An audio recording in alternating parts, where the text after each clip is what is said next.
우리가 음이라는 세상이 개수는 중에서도 음이야. 하늘 천자를 가리고 있는 뒤덮은 어둠인 거예요. 보이시지? 하늘 천자는? 음이 세상을 지배할 시기가 와서 캄캄한 밤이 왔다는 거야. 해가 떠 있는 시간인데 어둡다. 해가 떠도 어둡고 해가 져도 어둡다. 어두울 때는 어때요, 우리가? 누구든지 간에? 앞을 못 보죠. 우리가 미래를 100% 예측하는 사람이 있을 수가 있겠어요? 없죠. 그러니까 예측을 한다는 거는 의미가 사실은 없지. 예측을 항상 맞출 수 있는 사람이라는 건 없으니까. 저도 못해요. 예측을 할 수 없죠. 인간이 어떻게 모든 걸 예측할 수가 있어. 다만 예측하려고 노력하려는 거지. 이런 글자들이나 이런 걸 보면서 최대한 노력을 하는 거죠. 결국은 예측한다는 거는 왜 예측하겠어요? 내가 보이지 않는 것들에 대해서 앞이 가려지거나 눈앞이 캄캄한 상황에서도 방향을 잡는 거잖아. 그 방향을 잡기 위해서 예측을 하는 거예요. 미래를 알고자 하는 게 아니야. 그러니까 사람들이 뭔가를 예언하듯이 미래를 알고자 하기 위해서 뭔가 이런 것들을 공부한다는 거는 정말 오만한 생각입니다. 내가 방향을 잃었을 때 잡아주기 위해서 이런 것들을 예측하는 게 필요한 거예요. 변수를 방지하기 위해서. 그러면 계묘년을 지배하는 테마가 무엇일까에 대해서 저도 생각을 좀 해봤어요. 계묘는 과연 무엇일까? 어둠이 오는데 영원히 어둠일까? 운에서 오는 계묘라는 게 너무 절망적인 거 아니냐? 이런 얘기 또 내가 유튜브에다 올리고 그러면 사람들이 뭐 또 막 뭐라고 막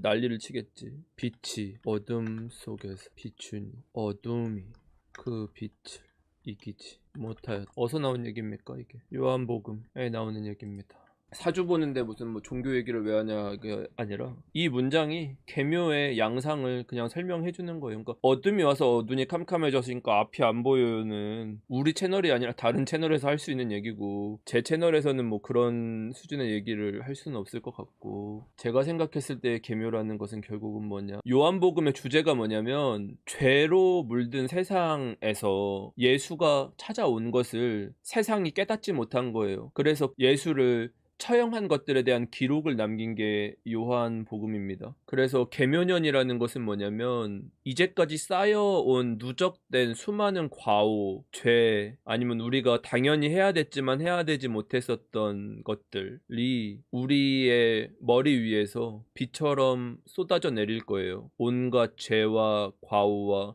어둠 같은 것들이 빛을 가릴 정도로 쏟아지는 거야. 그렇단 얘기는 앞이 캄캄하다는 얘기가 아니라 우리한테도 가야 될 방향이 있고 빛이 있고, 예수 같은 그런 선지자라든지 그런 것들은 일종의 구세주잖아요. 구원자. 어둠 속에서 뭔가를 구원해 줄었던 방향성, 그걸 아무도 인지하지 못할 거야. 방향을 잡지 못할 거예요. 단순하게 어둡고 캄캄하니까 인생이 캄캄하다는 얘기를 할 수는 없는 거야. 그리고 이 비가 쏟아지는 게 어느 정도의 무게가 될지로 쏟아질지는 각자 받아들이는 사람의 사주에 따라서 다르겠죠. 근데 다 비슷할 거야. 앞이 안 보이고 혼란스러운 마음이 드는 것들이야. 이러한 양상들은 나는 벌써 본 게, 우리가 얼마 전에도 막 폭설이 내려가지고 건물 무너지고 막 이랬었잖아요. 그런 양상들인 거예요. 모두가 혼란스러울 것 같아. 모두가 앞을 예측할 수도 없고 방향을 알 수도 없는 것처럼 느껴지게 만들 겁니다. 김현님.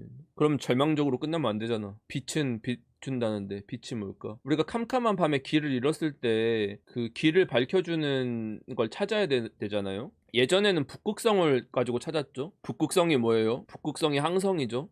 항성은 뭐야? 행성이 아닌 거지. 항성은 고정돼 있지는 않지만 고정돼 있는 것처럼 보이는 별이죠. 늘 그 자리에 있는 것 같은 거. 그럼 우리가 길을 잃었을 때 길을 잃지 않기 위해서 북극성을 보고 장소를 찾는데, 그럼 계묘년처럼 우리가 앞이 캄캄하거나 어두울 때 어떤 걸 기준으로 해서 찾아야 되는가라는 측면에서는 변하지 않는 무언가를 각자 기준을 잡아놓으면 길을 잃지 않을 것이다라는 걸 전제를 깔아놓는 겁니다. 캄캄한 밤에 길을 잃었을 때 어떻게 해야 되냐? 길을 밝혀줄 만한 북극성이 되는 항성을 각자 사주에서 찾아야 된다. 우리가 사계절이 지나고 주변도 변하고 환경도 변하고 우리한테 뭐 이런저런 사건들이 많이 일어날 텐데, 그 안에서 변하지 않고 자리를 지켜줄 무언가가 있으면은 우리가 혼란스러운 와중에 그것만 찾으면은 갈 수는 있다. 어디로? 갑진으로 넘어가야지. 우리는 이 북극성 글자의 역할을 하는 것이 뭐냐, 사주에서는 변하지 않는 게 뭐냐, 뭐겠어? 뭘까?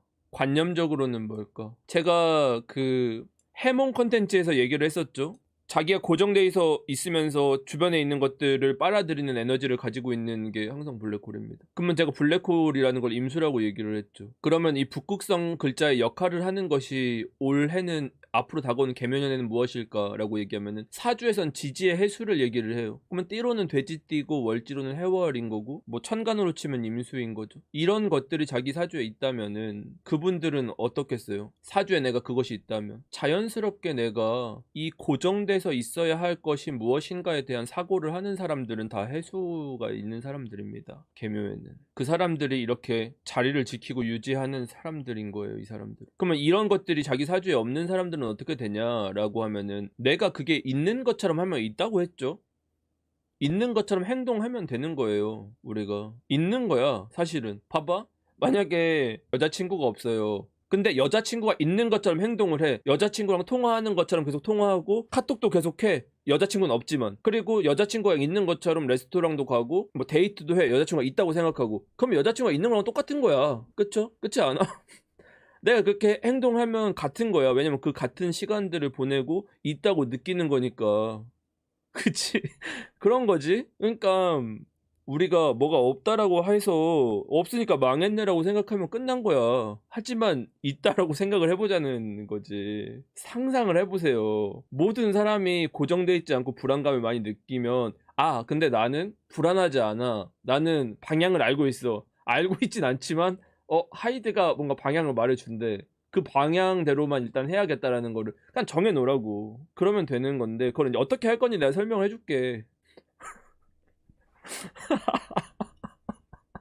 아, 개웃기네. 예시를 애인으로 해서 그런가? 그리고 그런 거잖아. 예를 들어서 내가 집에 TV가 없어. TV 역할을 하는 핸드폰으로 그냥 보면 되는 거잖아. 그러니까 활용할 방법이 있어. 아예 없지 않아. 꼭 내가 뭐 벽걸이 TV가 있어야 되는 건 아닙니다. 그러니까 우리가 계묘년에 길을 잃을 텐데 이 북극성의 역할을 해줄 만한 무언가만 있으면 된다. 그러면 이 회수가 있으신 분들은 기본적으로 내가 어떤 변하지 않는 자기만의 어떤 그 목표라든지 가치나 작전을 세워놓은 사람들인 거고, 그게 아닌 분들 같은 경우는 이런 질문을 스스로에게 던져보세요.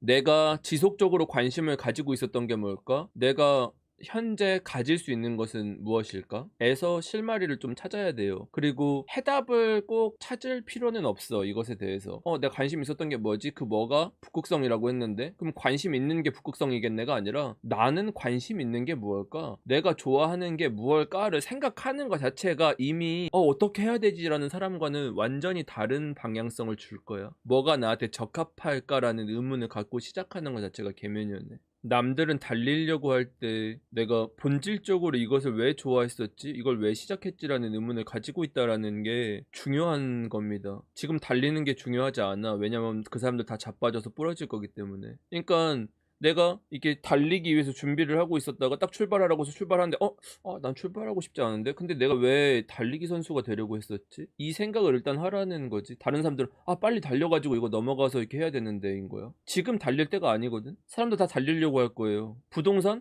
사람들 지금 다 집 살려고 해. 언제 떨어지지? 언제 떨어지지? 저거 딱 이 가격 오면 사야지 던지려고 하는 거예요. 하지 마.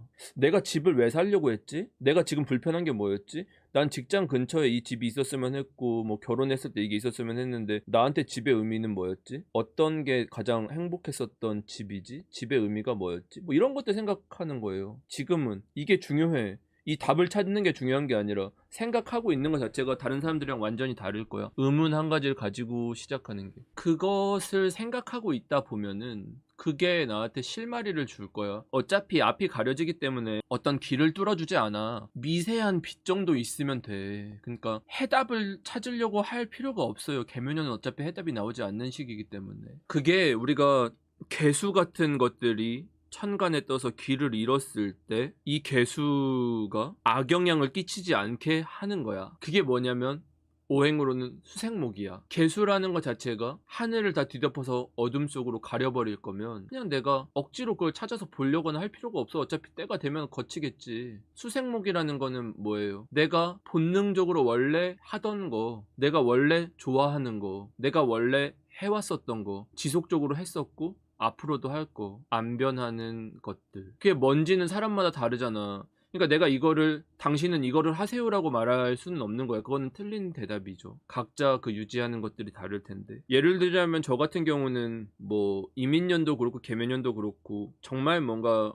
같이 뭔가를 해보자는 제안들이 많을 거예요. 이민연애도 많았고. 근데 나는 새로운 것들에 대해서 물론 내 어떤 팀원 분들이나 스태프분들이나 아니면 이 채널 뭐 구독자분들도 그렇고 뭔가를 하기 전에 난 항상 물어보고 정할 거잖아. 그러니까 내가 올해 뭔가 변화가 크게 오려고 나한테 뭔가 누군가 두드리거나 아니면 내가 막 혼란스러워서 뭐를 무슨 상황이 온다고 하더라도 난 하지 않을 거야. 난 기존 방식대로 할 거야. 똑같이 안 변하고. 엄청 매력적인 제안이 오더라도 안 할 거예요. 그런 부분인 거야. 그러면 나한테는 북극성이 뭐냐라고 물어보면 내가 개수가 있는지 없는지 뭐 여러분들은 모르니까 만약에 없다라고 생각을 하면 하이드의 북극성은 뭐냐? 나는 기존 하던 방식에서 변화 주는 거 없을 거야. 더 안 변하려고 할 거야. 근데 사람들은 알겠지. 내가 중간중간에 계속 변화를 주려고 시도를 했었다는 거를. 근데 올해 자체에는 내가 그렇게 크게 뭔가를 바꾸려고 하지 않을 겁니다. 굉장히 보수적이 될 거예요. 그게 수생목으로서 꾸준히 해나가는 거야. 당연한 것들만 지켜나가는 것들 정도.